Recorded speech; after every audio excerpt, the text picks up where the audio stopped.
ये राष्ट्रपति पद की प्रबल दावेदार द्रौपदी मुर्मू का उड़ीसा स्थित पहाड़पुर गांव है और गांव की सीमा से करीब 2.5 किलोमीटर अंदर ये श्याम लक्ष्मण शिपुन उच्च प्राथमिक आवासीय विद्यालय।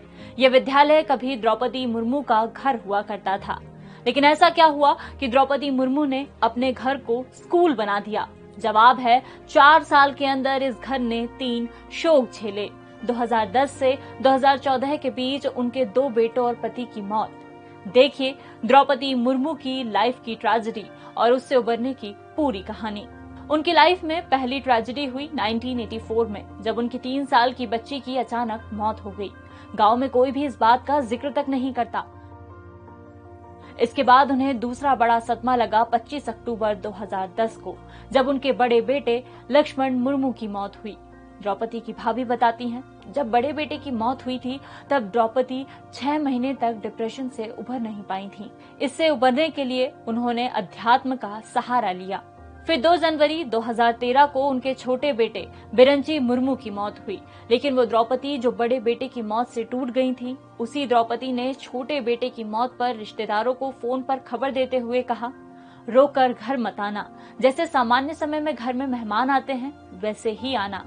इसके बाद 1 अक्टूबर 2014 को उनके पति श्याम चरण मुर्मू की भी मौत हो गई। विद्यालय के आंगन में लगी ये मूर्तियां दोनों बेटों और पति की है।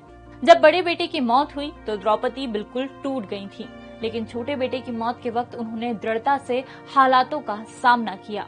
मदद मिली मेडिटेशन से। इस बारे में रायरंगपुर में ब्रह्म कुमारी संस्थान की मुखिया ने दैनिक भास्कर को बताया, जब बड़े बेटे की मौत हुई थी तो द्रौपदी अंदर से हिल गई थी। हमने उन्हें मेडिटेशन के लिए सेंटर बुलाया। समय की पाबंद द्रौपदी 2014 तक सेंटर आती नहीं। गवर्नर बनने के बाद भी वो 1-2 बार आई। द्रौपदी अपने साथ हमेशा एक ट्रांसलाइट और शिव बाबा की छोटी पुस्तिका रखती हैं, ताकि कहीं दूसरी जगह जाने पर भी उनका ध्यान का क्रम न टूटे। रायरंगपुर के उनके घर में ये उनका पूजा का कमरा है, ठीक बिल्कुल वैसा ही जैसा ब्रह्म कुमारी सेंटर का। गुरु की तस्वीर, उसके ऊपर लाल रंग की ट्रांसलाइट। इसी ट्रांसलाइट से निकलने वाली रोशनी का वो ध्यान करती हैं। इससे शिव बाबा का निरंकार रूप माना जाता है। द्रौपदी की फिलॉसफी अब पति की मूर्ति पर उकेरी चंद पंक्तियां ही हैं।